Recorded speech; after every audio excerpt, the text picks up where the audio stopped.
Salut et bienvenue dans Scène Émotion. Cette semaine, c'est moi. Mais ça y est, c'est parti, ça se passe déjà à l'écran, donc je pense que beaucoup de gens ont compris.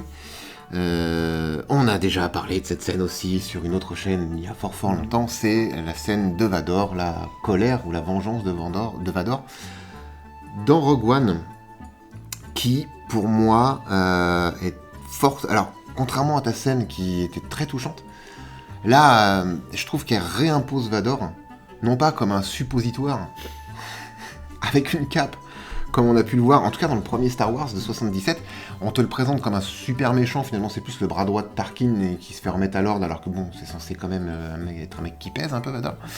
Et on l'avait jamais vu vraiment se battre avec son armure de Vador. C'était un vieux Sith ou un vieux Jedi déjà.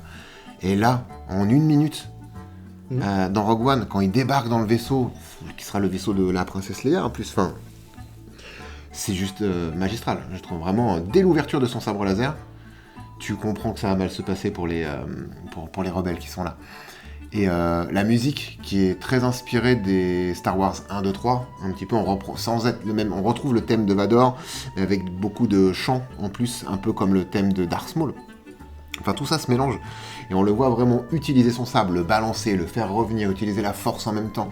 Tout ça en plus dans le cadre avec les costumes du Star Wars de 77, puisque ça se pose entre le... Rogue One se pose juste avant les événements de Star Wars A New Hope. C'était vraiment un baroud d'honneur pour Vador, qui était amplement mérité, et c'était vraiment lui rendre justice à fond. Je sais pas comment toi t'as vécu ce moment-là, du coup. Pour pas trop empiéter sur ce que tu as dit aussi, oui, c'est ça. Pareil, on ressent la puissance. En fait, c'est ça, c'est la puissance brute de Vador, lui, que, comme tu disais, dans le 4, 5, 6, à l'époque, on voyait marcher, pas faire grand-chose. Après, l'imitation technique, et on sentait qu'il était lourd. Oui. Mais là, on sent qu'il est lourd, mais on sent aussi que, ils ont beau être 20 devant, enfin 50, il pourrait être 200... Vador, il rentre dedans comme dans le beurre. C'est pas un problème. Et on comprend aussi, dans le 4, pourquoi la résistance, ou les rebelles, justement c'est les rebelles je crois, ils en ont peur de cet individu. Alors que finalement, quand tu le vois, même le combat contre Obi-Wan Kenobi, bon...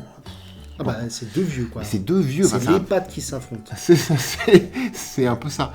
Et c'était... Il n'y a aucun moment où on a rendu justice à Vador dans les épisodes 4, 5, 6, parce qu'il était vieillissant. Et là, d'un seul coup, on comprend toute la terreur qui génère sur une scène qui dure une minute. On comprend Vador. On sait ce qu'est Vador.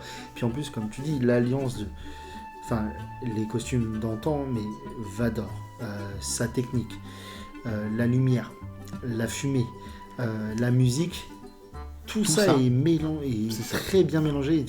Et tu te dis, ah ouais, d'accord. Je comprends pourquoi Vador est vraiment le méchant numéro 1 de l'univers Star Wars. Wars. Donc dites-nous dans les commentaires ce que vous avez pensé de cette scène, si vous l'avez vécue au cinéma ou en différé après à la télévision ou peu importe. Dites-nous ce que vous en avez pensé, est-ce que vous êtes d'accord avec nous ou pas. En tout cas, c'était ma scène, c'est ce qu'elle m'a apporté. Et on se retrouvera peut-être bientôt pour reparler d'une nouvelle scène. La prochaine fois, ça sera une Namora. C'est ça.